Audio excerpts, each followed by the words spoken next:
लगता है कि मैंने कभी अच्छा किया ही नहीं, जो किया सो बुरा किया। अपने निजी भोगों के लालच में पड़ा रहा और गुरु की असली वचनवाणी को नहीं सुना। अगर गुरु के वचनों को सुन लेता तो भोगों की मार से बच जाता। लेकिन जब सत्संग में निरंतर पड़े रहोगे, सुनते रहोगे, समझते रहोगे, तो धीरे धीरे धीरे ये मन काबू हो जाएगा। वैसे बड़े बड़े ऋषि मुनियों ने काबू नहीं कर पाया। कोई शारीरिक क्रिया, कोई शारीरिक साधना, कोई शरीर इंद्रियों को कष्ट देने वाला कार्य मन को वश में नहीं कर सकता। और अन्य युगों में लोगों ने यही किया, इस शरीर को नाजायज कष्ट देते हैं। शरीर तो बेचारा जड़, इसका क्या दोष है? दोष तो है जो इससे काम ले रहा मन ही आपको तरह तरह की सलाह देता है, अच्छे की, बुरे की, पाप की, पुण्य की सलाह। जिसमें उसको रस मिलता है वही सलाह देता। अब उस रस के बारे में तो जानकारी हुई नहीं कि अमृत रस है कि विषय रस है।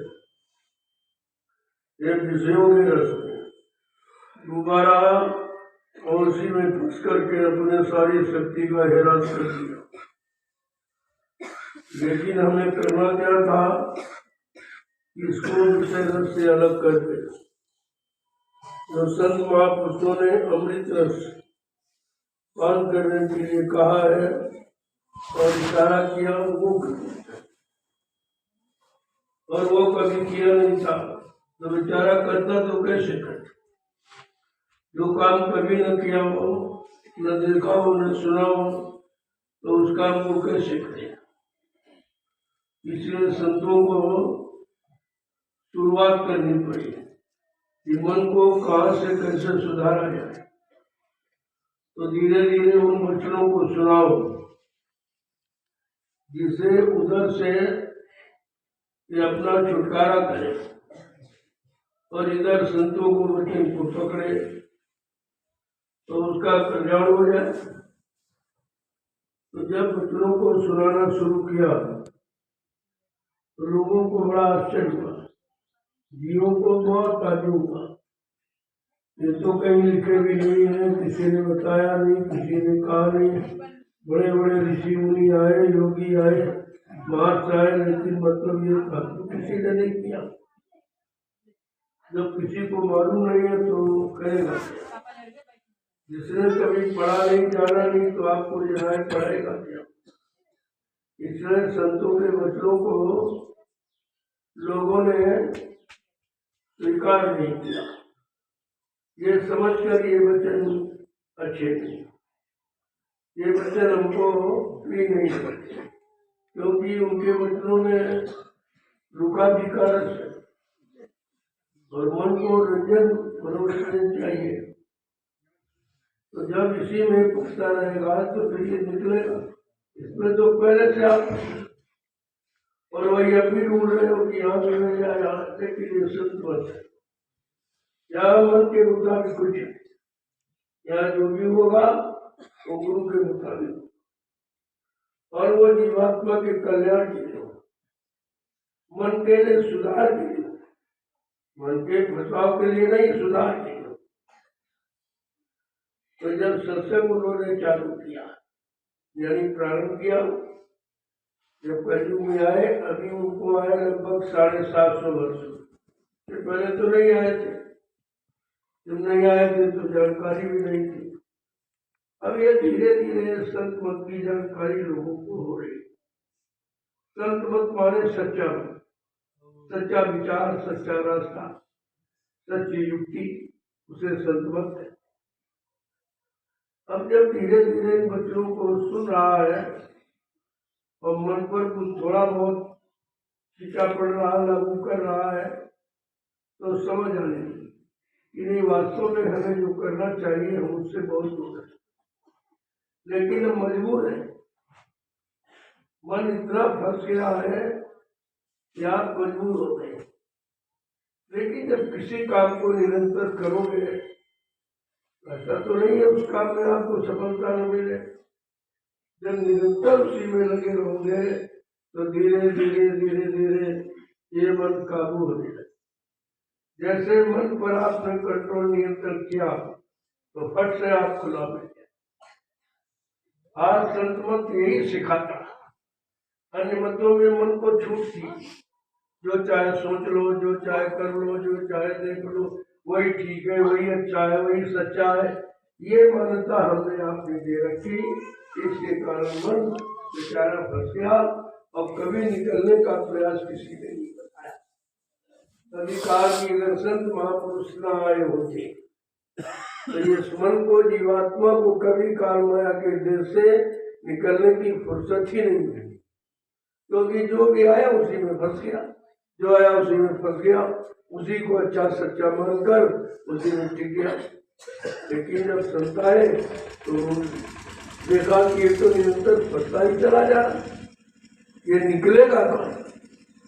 अगर निकलेगा नहीं तो कभी कभी भी यहाँ से उसे फुर्सत नहीं है। जय गुरुदेव, जय गुरुदेव, जय गुरुदेव, जय गुरुदेव नाम किसका,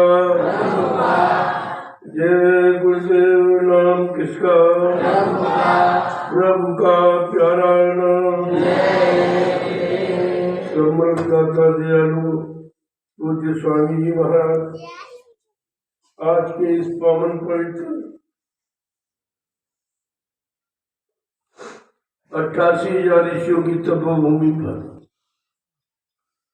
और प्रातःकालीन लघु सत्संग में सम्मिलित होने वाले समस्त सत्संगी प्रेमी जनों, जीव का बड़ा ही सौभाग्य होता है। पुण्य कर्मों की कमाई होती है तब वो सत्संग में शामिल हो पाता।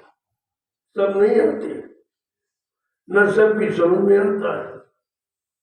ये ऐसा रूखा फीका मत है जिसमें मन को कुछ नहीं मिलता, और इसीलिए मन इन वचनों को जल्दी पकड़ता नहीं है। जब आप सत्संग में आते हो तो इसकी देखो परीक्षा करके, ये इधर उधर बाकने सोचने की सोचता, इतना मतलब तड़फड़ाता है कि हमको कहाँ लाके खड़ा कर। ये वचन तो मार लगाते और जहाँ फंसा वहां से हटाते, तो कहते हटेगा नहीं तो कुछ तो पाएगा नहीं, तो बड़ी तकलीफ होती।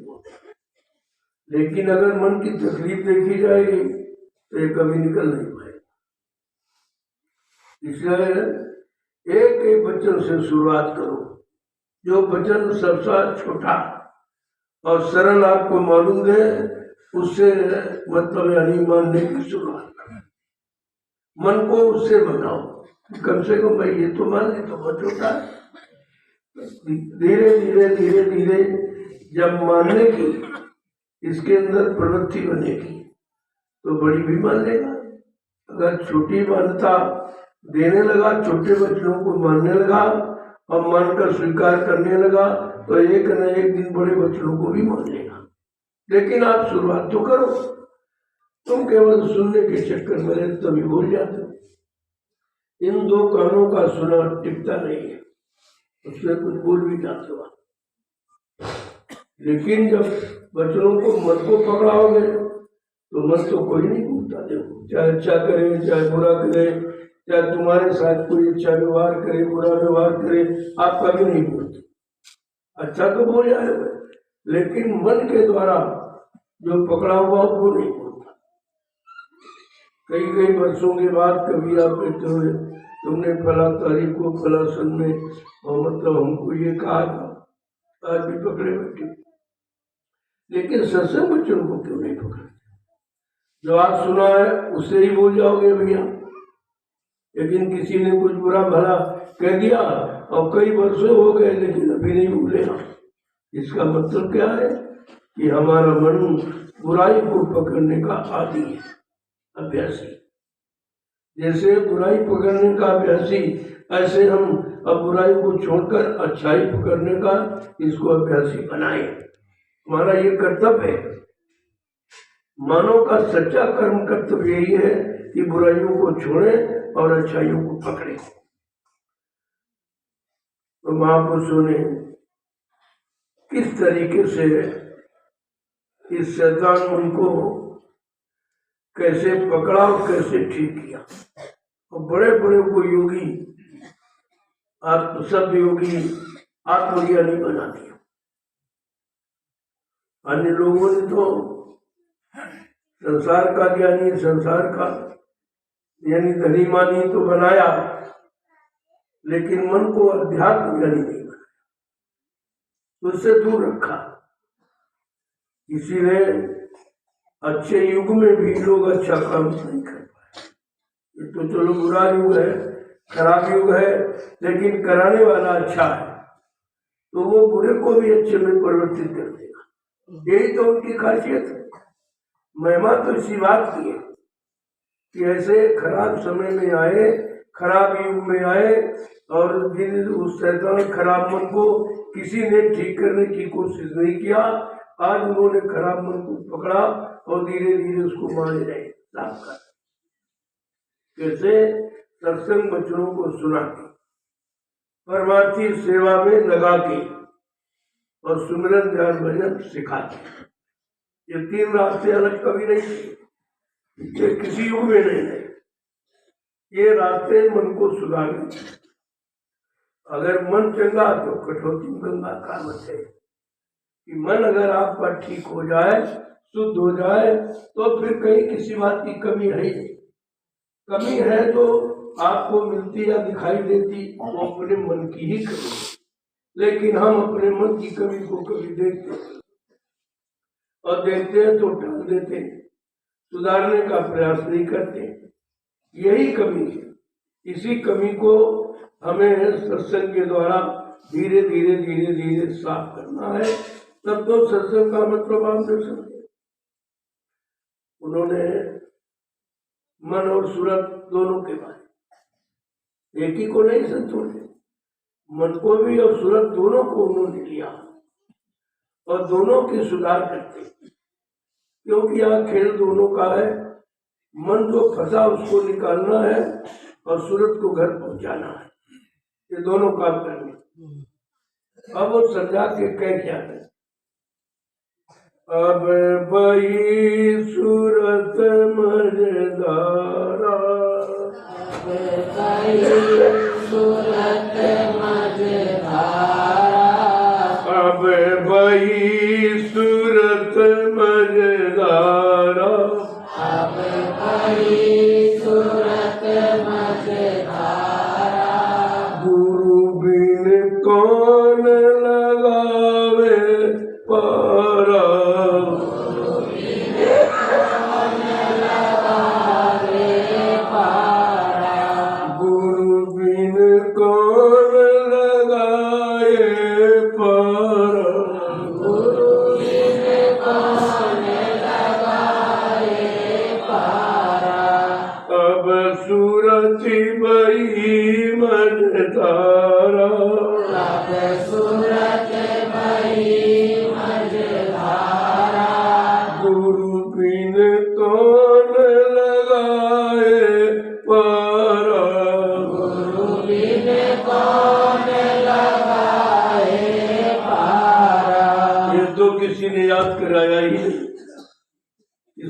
बह रही है कि रुक रही है कि फंस रही है, किसी ने नहीं। सूरत माने जीवात्मा की तो चर्चा किसी ने की ही नहीं। क्यों? ये चर्चा का विषय संत महात्मा का कहते ये जीवात्मा निरंतर ये मझधार में बहती चली जा रही, कोई पार लगाने वाला, कोई उस पार ले जाने वाला, कोई घर पहुंचाने वाला यहाँ है ही। तब संतों को आना पड़ा। कैसे? कैसे लाग दया कोमल की संता, तब संतों के हृदय में दया उठी। उन्होंने अपनी जीवात्मा को काल माया के देश में कर्मों के जाल में फंसा देखा और निरंतर उसी में बही चली जा। कोई न रोक रहा, न रोकने की युक्ति कोई बता रहा। तब उनको स्मृत लोक मंडल में अपनी जीवात्मा के लिए आना पड़ा। आगे क्या कह रहे? पकड़ कर पकड़ा डूब संसारा,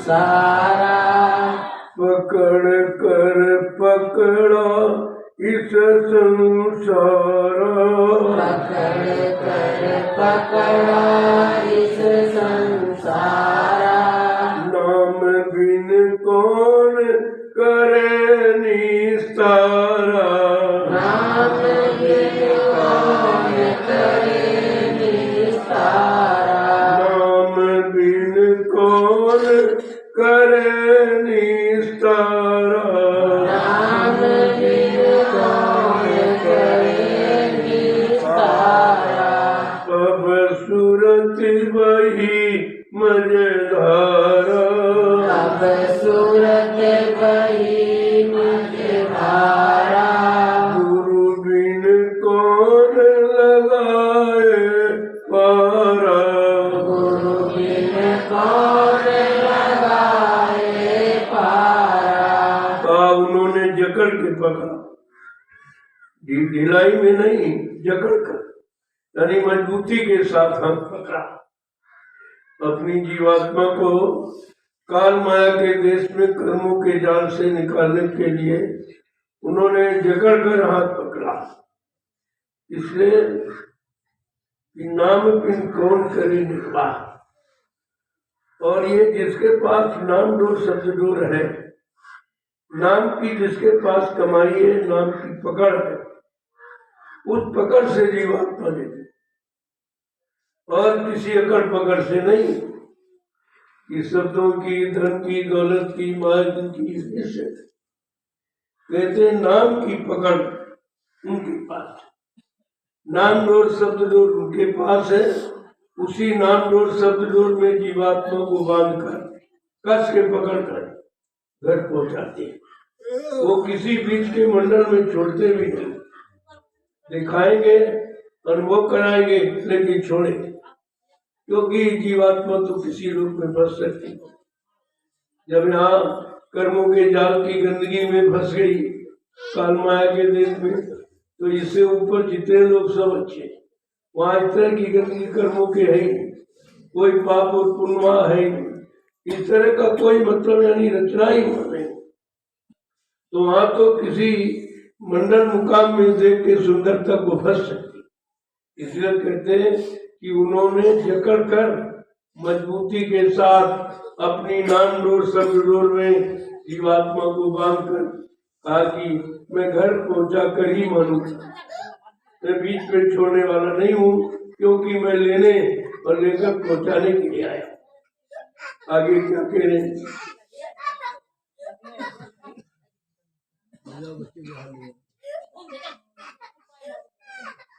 कि नाम का किया न कुछ आधारा, नाम का कुछ आधारा, नाम का किया न कुछ आधार, किया न कुछ आधार, गुरु संग किया न अब की प्यार, गुरु किया न अब की प्यार, गुरु संग किया न अब की प्यार,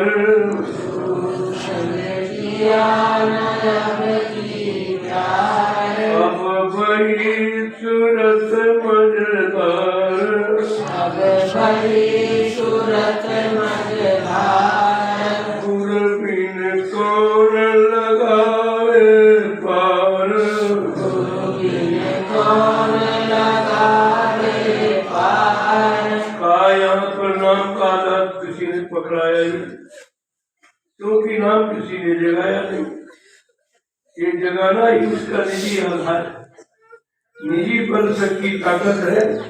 इसी नाम आधार के बल पर वो तुरंत जीवात्मा को घर पहुंचा दे। और ये किसी के पास है, न किसी योगी के पास, न ऋषि मुनि के पास, न अवतारी शक्तियों के पास ये नाम। इसीलिए जब वो मंडल पर आए तो सर्वप्रथम उन्होंने नाम को जगाया, सिद्ध किया। जो नाम सिद्ध किया, जगा दिया जाता, उसी नाम से काम, दूसरे नाम से नहीं। जगाने का मतलब कि नाम को अपने अधीन कर दिया, क्योंकि संत नाम के अधीन नहीं होते, नाम संतों के अधीन होता।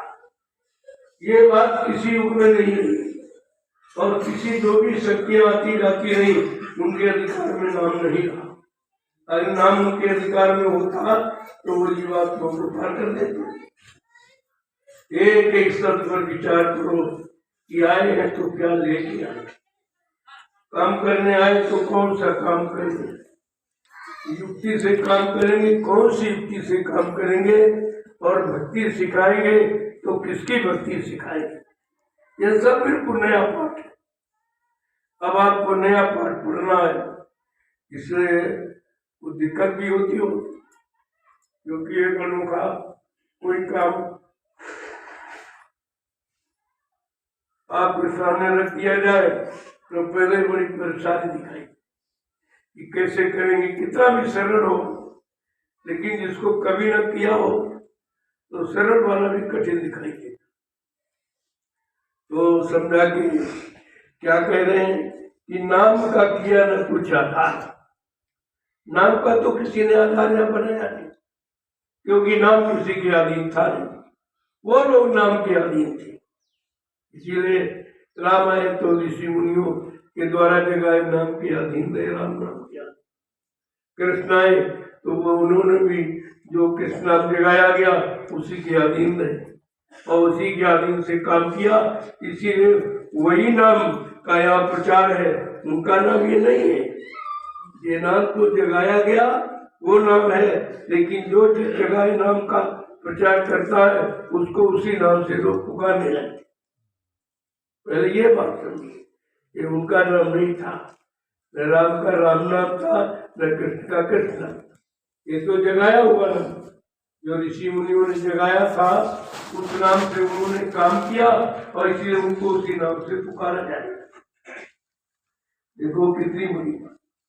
कर्म का बोध उठाया भार, कर्म का बोध उठाया भार, कर्म का बहुत उठाया भार, कर्म का बहुत उठाया भार, काल ने माया सब विस्तार, काल ने माया सब विस्तार, काल ने खाया सबकी झाड़, काल ने खाया सबकी झाड़, असुरति बही मजदार, सूरत बड़ी मझधार, गुरु बिन कौन लगावे पार, गुरु बिन कौन लगावे पार। आज जब से जीवात्मा सूरत आई, काल के कर्मों का भार उठाते हैं, उसको यहाँ खाली नहीं रखा कि जिससे इसी भार में भ्रमित होता और इस भार को उठाती रहेगी तो हमारा देश चलाती नहीं, क्योंकि बगैर जीवात्मा के कोई मंडल मुकाम चेतन का रूप में नहीं रह सकता। चेतन का रूप देने वाली केवल जीवात्मा ही, और यहाँ कोई। और चेतन रहेगा तो काम करेगा, अचेतन यानी जड़ कभी काम करता नहीं।